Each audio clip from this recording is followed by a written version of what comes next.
old Big Dick Burrow is going to get swallowed up by our defense. Jesus, man. So the Titans are going to swallow Big Dick Burrow, huh? Interesting game plan.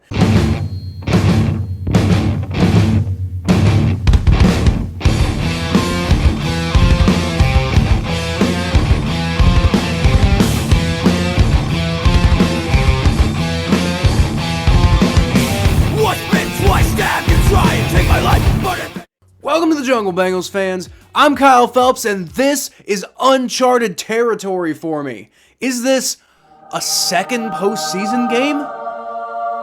I thought they were only a myth. Well, turns out they're real, and the Cincinnati Bengals are playing in one this week as they travel to Nashville to take on Derrick Henry and the Tennessee Titans.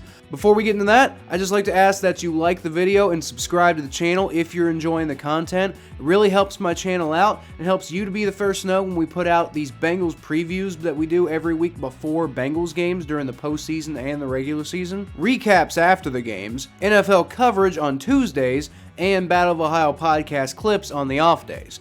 Although, to be fair, that schedule is going to be changing up here pretty soon because the Bengals offseason is going to be coming up in about 3 weeks. But I'll let you guys know what my plan for the offseason is when I figure it out. I'm most likely going to be putting out less episodes in general per week, although we're still going to be doing Battle of Ohio podcast clips twice a week. And there's going to be some really creative content that I'm going to be spending a little bit more time on each episode. Therefore, I'm not going to be able to get them out as quickly. So we'll just see what the offseason brings us, and I'll let you know as soon as I know.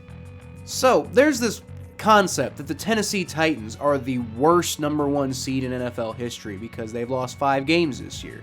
And to be fair, one of those losses was to the hapless Steelers because they couldn't just stop turning the ball over to them. One of those losses was to the Houston Texans. They actually almost got swept by the Houston Texans in Week 18.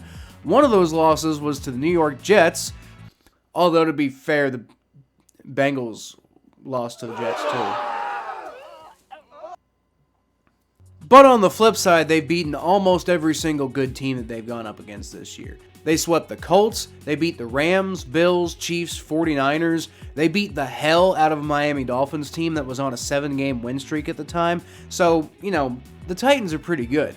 So ultimately, I think it's worth pointing out that while yes, the Titans are definitely very beatable, but don't get it twisted, they're still a very resilient football team that have found ways to win more often than they haven't. I'd say the Bengals and Titans going into this, just based on talent, are 2 very evenly matched teams this week. So, Bengals fans thinking that this game's going to be a cakewalk can, just check yourself at the door, because it's not happening. The fact of the matter is Derrick Henry is expected to be back this week, and even though he hasn't played since Week 8, the last time we saw him in Cincinnati, he ran for 112 yards and a touchdown on only 18 carries. The Titans are expected to be as healthy as they've been all year for this game, but the Bengals are still a pretty healthy version of themselves, at least compared to what we thought they were going to be after last week. The defensive tackle room still looks pretty problematic, but Josh Tupou was a full participant in practice on Thursday, and we still have DJ Reader and BJ Hill. So I think unless you're really having to test the ultimate bearings of the depth of that position, I don't think that position is a huge major liability. Also, Trey Hendrickson is expected to be full go on Saturday. He practiced in full the last 2 days. So it seems like the Bengals may have dodged a major injury bullet on the defensive line, and they're going to need it with Derrick Henry coming back this week.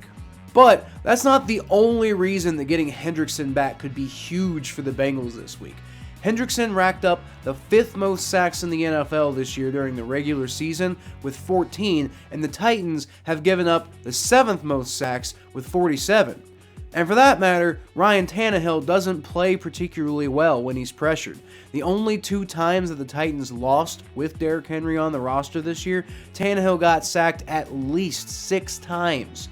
Perhaps that's something that the Bengals can remember when they're formulating their game plan for this particular week. Also, I wanted to address the notion that the Cincinnati Bengals are playing with house money this week.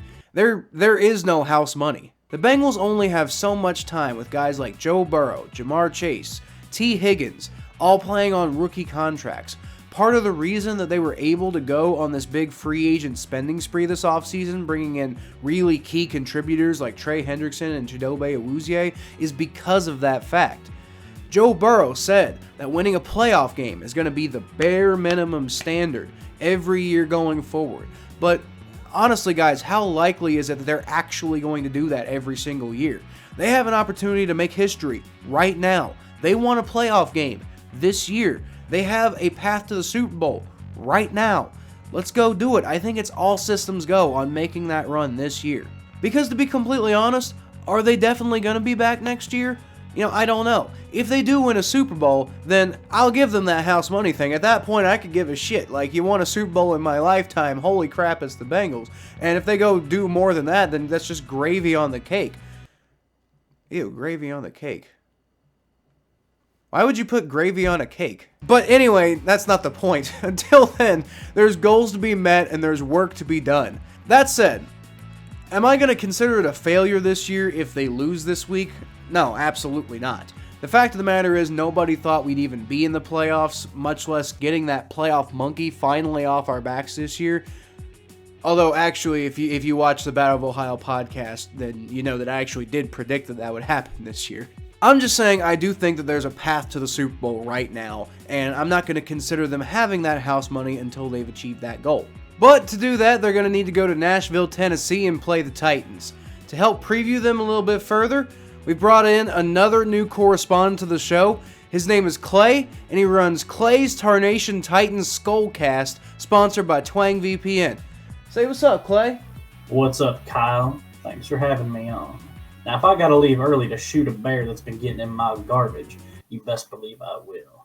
I'll use my John Wayneinator here. Damn, I wouldn't want to be a bear right now. Because they're eliminated from the playoffs. Ha! Got him.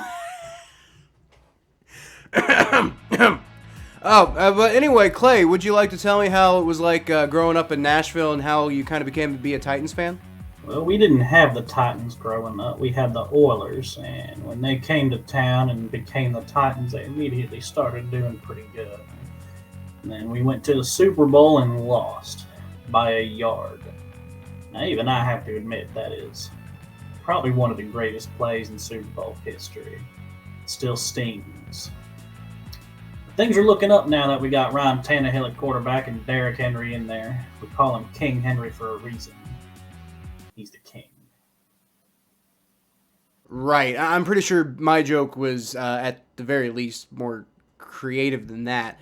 But anyway, tell me how the Titans season has gone so far in 2021. Would you say that things have gone pretty well based on expectations?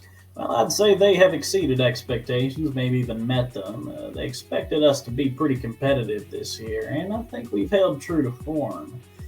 Thanks to you guys beating the Chiefs a couple weeks ago, we secured the number 1 seed in the playoffs. So earlier it wasn't looking like it. Right out of our bye, we lost a whole bunch of games. We could only beat the Jaguars, and it looked like we were good old Tannehill just playing the way he does when he doesn't want to win. But we ended up pulling it out. I'm pretty hopeful. Yeah, you've got to really credit the Titans for making a successful season happen when it looked like things were kind of starting to collapse there in Tennessee. A lot of people have said that because of those struggles, that the Titans are like the worst number 1 seed in NFL history. Do you think that the Titans earned their number 1 seed this year?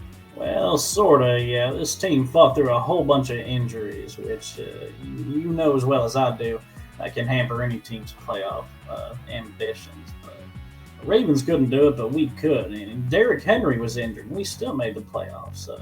Yeah, I think we did earn it. And even Ryan Tannehill's a gunslinger. You know what they say about guns? Guns don't kill people. I do. I swear I thought you were going to say guns don't kill people, Derrick Henry kills people. Because, honestly, that's true. That man has stiff-armed so many defenders' careers into an early grave, it's ridiculous. So, I hear he's going to be back this week, and that's potentially scary for my Bengals who have a, potentially banged-up defensive line. How much impact do you think that he's going to have this week? Well, I certainly hope he's going to be pretty good, back to his old self, but they'll probably do running back by committee. We do have Dontrell Hilliard and Deontay Foreman ready to go, so I think we'll ease them in there, and then once we see him busting through your defensive line, I think he'll do just fine. I hear your defensive line is awfully banged up, so I think it'll be a real fun game to watch if you're a Titans fan. Yeah, we'll have to see. I think he can potentially cause some issues if the Bengals aren't careful this week. So, what do you think the Titans need to do to be able to come away with a win this week? Well, I think this one's pretty obvious. You keep the running game going with Derrick Henry, keep it established, and then only have Ryan Tannehill throw the ball maybe 17, 18 times, and maybe he'll complete 14 of those passes like he usually does, and then he'll win us the game like that. Bengals are going to have a real hard time stopping the run. And then I guess defensively, we got to make Joe Burrow get the ball out quick because our corners are admittedly not the best on this team, but the defensive line's playing pretty good. I think if we can pressure Joe Burrow, old Big Dick Burrow is going to get swallowed up by our defense. Jesus, man. So the Titans are going to swallow Big Dick Burrow, huh? Interesting game plan. So what do you think that the Bengals need to do to come away with a win this week? Well, Kyle, I think the Bengals have to start forcing some turnovers against Tennessee's offense. We admittedly turned the ball over a whole heck of a lot, which ain't good. So if you're going to beat us, you better get some interceptions on Ryan Tannehill or make Derrick Henry fumble the ball. I don't see either of those being very likely, but then again, this Tennessee offense has been known to surprise us unfavorably, especially when we lost to the Jets. You know about that, don't you, Kyle? Yeah, we don't talk about that game around here. But anyway, Clay, you planning on coming out to Nissan Stadium for the game this week? Well, I would go to the game, but them damn socialists told me I wasn't allowed to bring little Stevie to the stadium. So no, I won't be attending. I can't be without my weapon. I'll just watch it at home and make nachos. Oh, well, I hope you enjoy your nachos, Clay. You want to give us a final score prediction before we get out of here? Well, I think the Titans are going to pull a close one out. I think we win 31-30. And that goes for me and Bubba Bear here. I think we're going to win this game. So hope you guys come into Tennessee and leave without tasting any of our delicious barbecue. Because that would be a crime worse than anything I can think of. You bastard! Well, this interview's over. How dare he keep me from barbecue? Can you imagine? The nerve! But I guess to an extent I kind of get it. My prediction for this game is actually 35-33 Bengals, and I think the difference is going to be a missed Randy Bullock field goal in some sort of clutch moment at some point. Don't forget Randy Bullock is kicking for the Tennessee Titans this year, so sorry about your luck, Titans. I can see it now. The retribution for the calf cramps. So yeah, I wouldn't really blame anyone in Tennessee for not wanting to give us barbecue at that point. But anyway, guys, that's all I've got for this divisional round preview for the Tennessee Titans. Let me know what your predictions are in the comments below, and I'll feature the best ones in my next preview video, like this one from Arthur Swanner, who said, "Love the humor with analysis. 34-20 is my prediction." It ended up being a lot closer than that, but you know, at the end of the day, a win's a win's a win's a win, and honestly, you just have to take that. Especially when we as Bengals fans haven't seen anything like that in over 3 decades at that point. But anyway, that's in the past, and you know, we don't have to talk about the 31-year playoff drought anymore, and that feels so good. Now we can just go focus on the divisional round, and I love it. Thank you so much for watching, everybody. You can always find more of what I do at KylePhelps92 on Twitter, Facebook.com/ThePhelps, my Bengals coverage at ATBNetwork.com/Cincinnati Bengals, the Battle of Ohio podcast, which is available on YouTube, Spotify, and Apple Podcasts, and right here if you subscribe. But like I said, that's it for today, everyone. I'm so damn excited for this game, man. As always, I'll leave y'all with a hootie!